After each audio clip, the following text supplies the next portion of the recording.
wirtschaftlich in der Folgejahren so läuft, ich sage mal, bei 3 Milliarden. Ein Kreuzfahrtschiff mit 200 Metern Länge und ungefähr 5000 Personen darauf mitfahren, verbraucht jeden Tag 700 Tonnen Sprit. Das einfach nur so zum Vergleich. Der ist doppelt so groß und verbraucht aber nicht so viel. Ich sag mal, auf der anderen Seite umweltschädlich.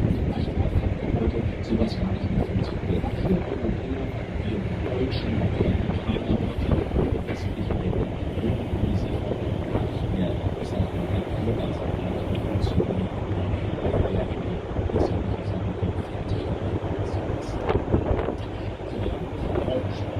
Wir haben über Patent gesprochen, über Energie gesprochen. Eine Tafel auch ganz interessant. Eine Tafel Stellen kostet im Monat zwischen 24 und 10 Euro. Und so auch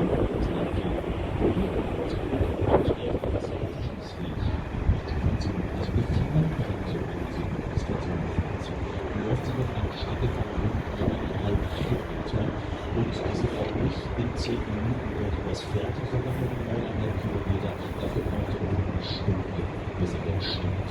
Und während dieser Stunde, was der Schiffsführer macht, damit das Schiff dreht, kann es weiterfährt, rückwärts abgegliedert, weiß kein Mensch. Denn schon über den Schiffsschneider liegt der Schiffsschneider gedreht.